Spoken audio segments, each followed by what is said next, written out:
Hey guys, welcome back to my channel. Now we start a new chapter communicable and non communicable disease. इस chapter में जो भी topic हम discuss करेंगे वो है general epidemiology of the communicable diseases, respiratory infections like small pox, chicken pox, measles, mumps, rubella, influenza, diphtheria, okay, pertussis, meningitis, acute respiratory tract infections ARI या फिर न्यूमोनिया भी जिसको आप बोलते हैं, ट्यूबरकुलोसिस, इन सबको डिटेल में स्टडी करेंगे। इसके बाद देखेंगे हम intestinal infections like polio, hepatitis, cholera, typhoid, food poisoning, worm infestations जो इंडिया में काफ़ी कॉमन है, arboviral and viral infections like dengue, filariasis and malaria disease, zoonosis में rabies, yellow fever, Japanese encephalitis, plague, rickettsial disease and leishmaniasis को हम discuss करेंगे। Surface infection में हम डिस्कस करेंगे trachoma, tetanus, leprosy, HIV and other STDs को। Emerging and re emerging infection को briefly discuss करेंगे। नॉन कम्युनिकेबल डिजीज में हम डिस्कस करेंगे कोरोनरी हार्ट डिजीज को, hypertension, diabetes mellitus, rheumatic fever, cancer, obesity and blindness को। Okay, so let's start with the general epidemiology of the communicable diseases. इसमें सबसे पहले हम देखते हैं पीरियड ऑफ कम्युनिकेबिलिटी, मीन्स एक डिजीज़ कितने टाइम तक दूसरे के लिए इन्फेक्टिव रहती है। और उसमें कुछ डिजीज़ हैं जो हमसे रिपीटेडली पूछे जाते हैं एग्जाम में, उसकी मैंने एक लिस्ट बनाई है। तो what is period of communicability for a case of chicken pox, एक चिकन पॉक्स के लिए क्या होता है पीरियड ऑफ कम्युनिकेबिलिटी।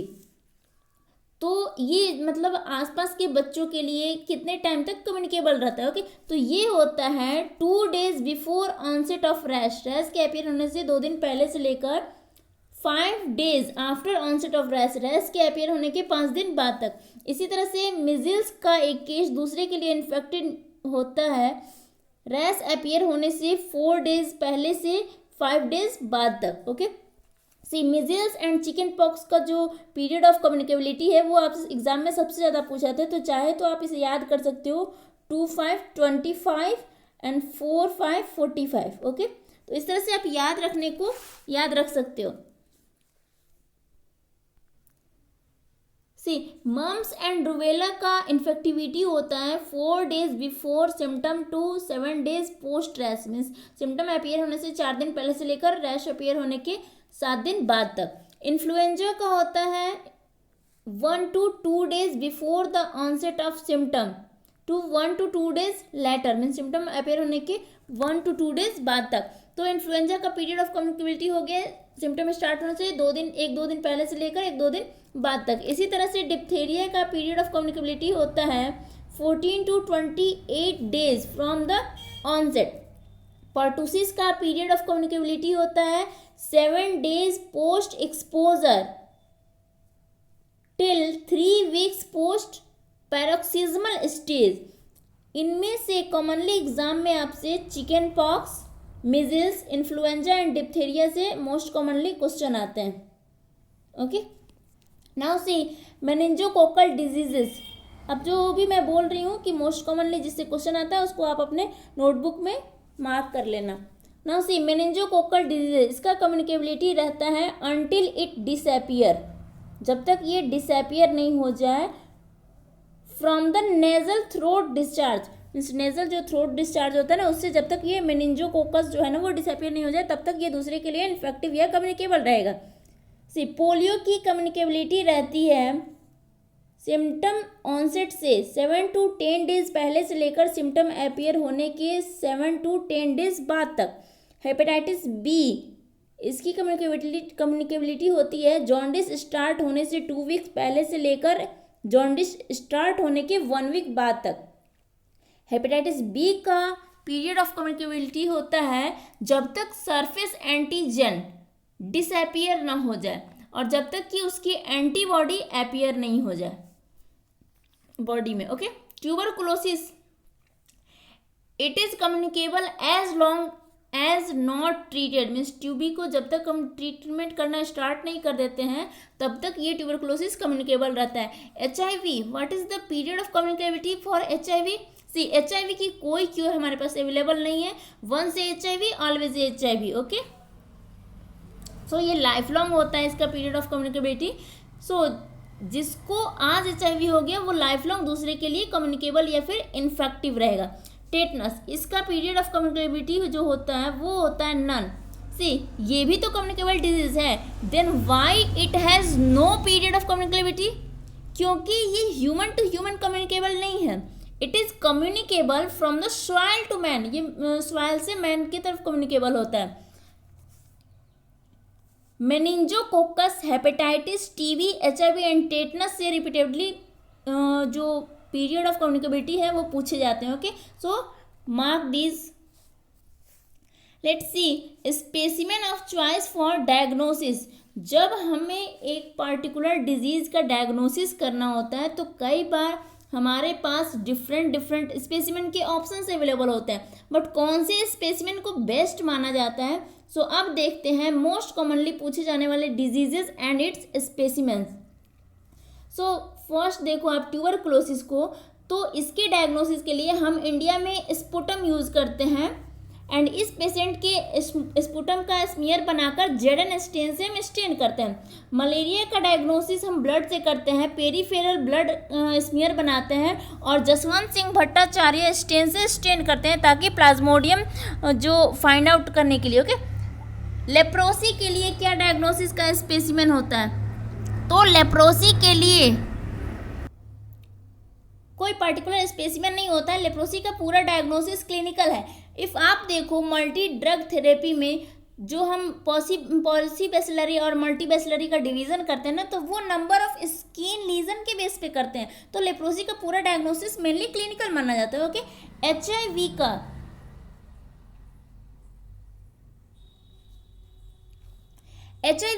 डायग्नोसिस के लिए जो स्पेसिमेन है वो है आपको ब्लड, ओके। चाहे आप स्क्रीनिंग टेस्ट एलाइजा करो या फिर डायग्नोस्टिक टेस्ट जो होता है वेस्टर्न ब्लॉट ऐसे करो, ओके।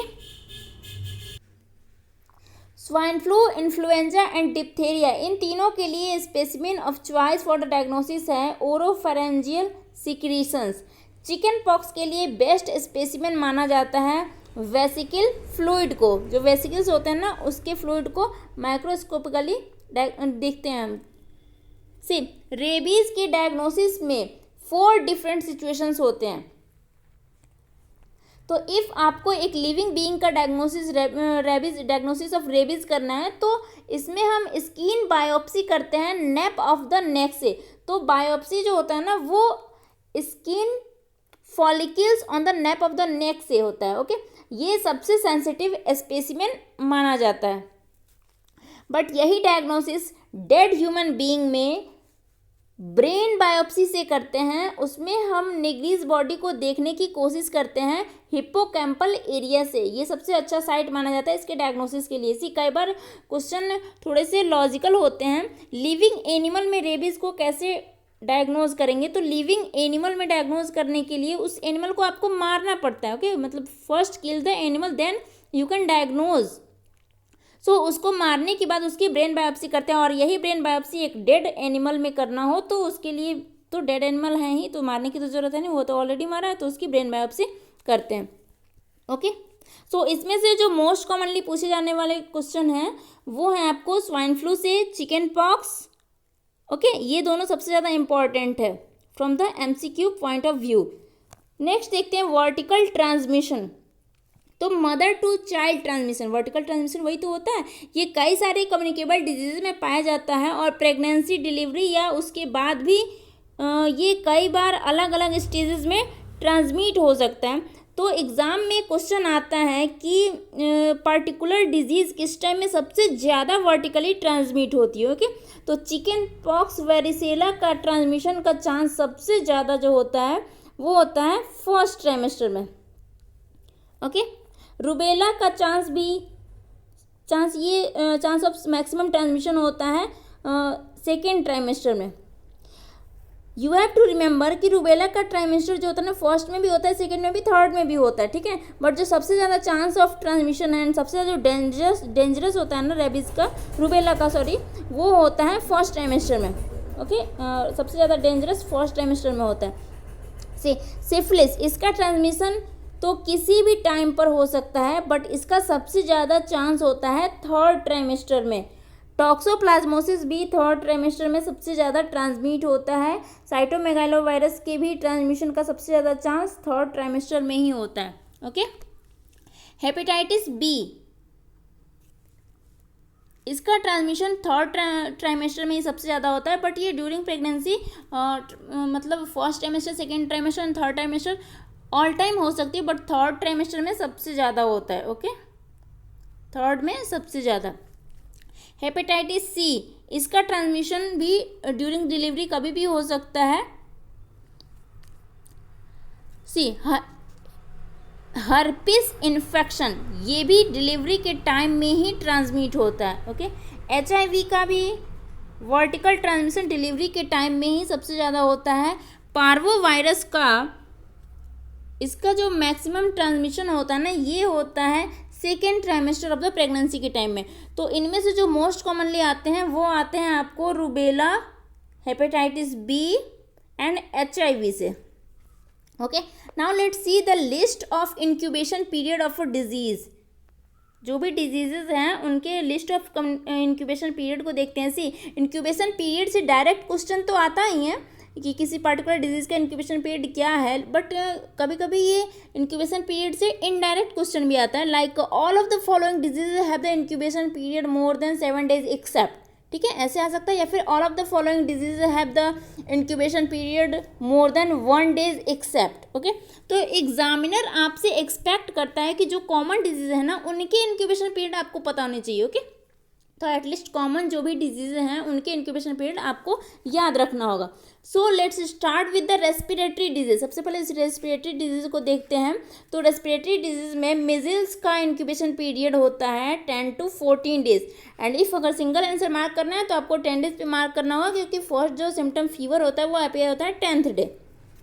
रूबेला, इसका इंक्यूबेशन पीरियड होता है 2 to 3 week, या फिर अगर डेज में मार्क करना हो, डे में ऑप्शन हो, तो 14 to 21 days। चिकन पॉक्स का होता है 14 to 16 days incubation period. Influenza का इंक्यूबेशन पीरियड होता है 1 to 3 days, या फिर अगर आवर में मार्क करना हो तो 18 to 72 hours। Swine flu H1N1 का, इसका इंक्यूबेशन पीरियड होता है 1 to 4 days।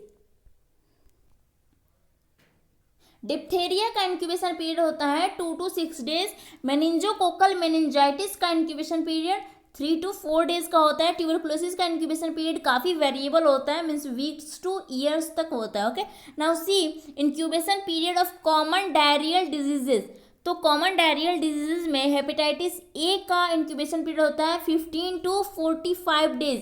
कई बार चॉइस जो होता है ना वो वीक्स में आती है, तो ये हो जाएगा 2 to 6 weeks। हेपेटाइटिस बी का इंक्यूबेशन पीरियड होता है 45 to 180 days, या कह सकते हैं 6 weeks to 6 months। Hepatitis C का इंक्यूबेशन पीरियड होता है 30 to 120 days। हेपेटाइटिस डी का होता है 30 to 90 days, and hepatitis E का होता है 21 to 45 days, या फिर वीक में आप कह सकते हो इसको 3 to 6 weeks, okay. See, polio का इंक्यूबेशन पीरियड होता है 4 to 33 days, ओके, जिसका मीडियन निकाला जाता है। तो मीडियन इंक्यूबेशन पीरियड होता है 7 to 14 days एवरेज। टाइफाइड का इंक्यूबेशन पीरियड होता है 10 to 14 days। कोलेरा का 1 to 2 days।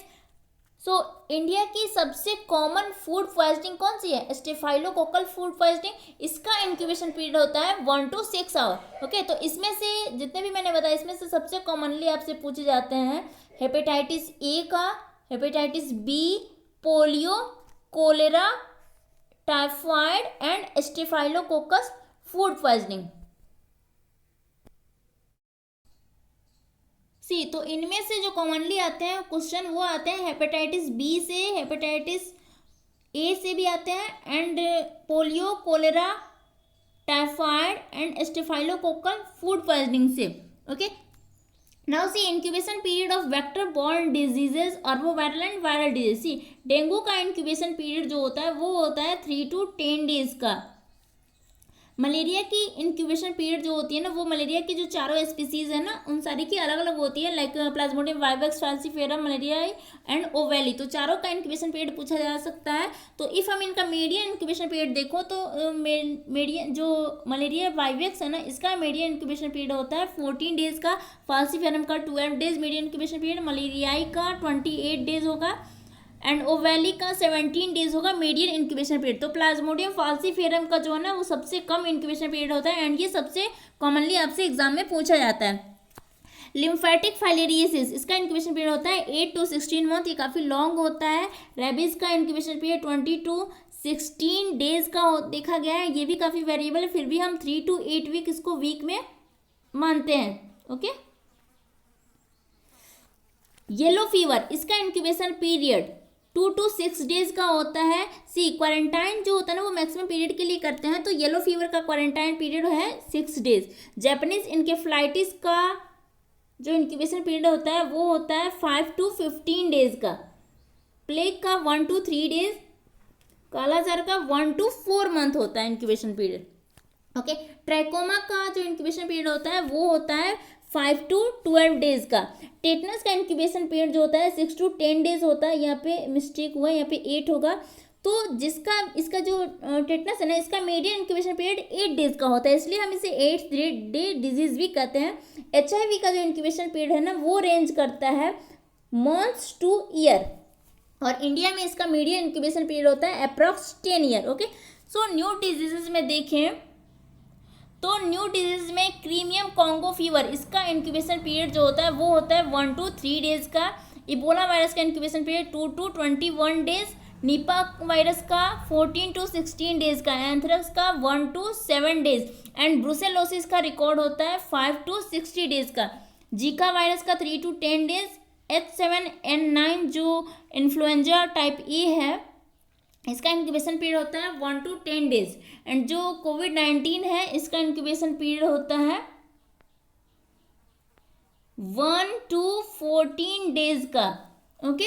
सो इसमें से मोस्टली आपसे tetanus, ebola virus, anthrax, brucellosis and कोविड-19 का पूछा जाता है। Okay. Now let's see some की डेफिनेशंस।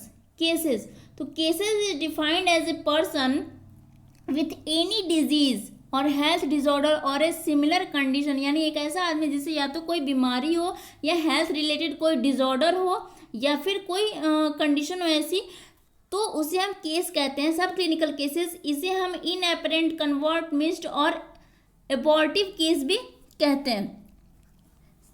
सी क्लिनिकल केसेस में क्या होता है कि ऑर्गेनिज्म मल्टीप्लाई तो करता है बट डू नॉट मैनिफेस्ट, ये सब क्लिनिकल केसेस ही हैं, इसी का डेफिनेशन है। तो इसमें organism multiply but do not manifest, और जो क्लिनिकल केसेस होते हैं ना उसमें साइन एंड सिम्टम दिखते हैं। ओके।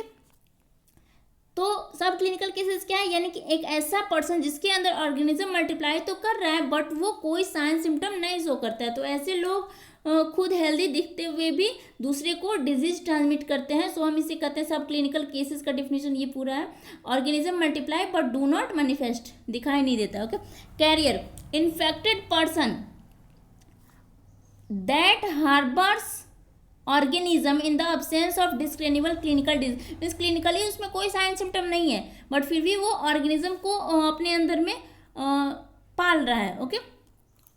सो ऑर्गेनिज्म तो है बट डिजीज मैनिफेस्ट नहीं होने देता है, तो उसे हम बोलते हैं carrier. Okay. So in the next video we will discuss about the secondary attack rate and then we will discuss the common respiratory diseases. Okay.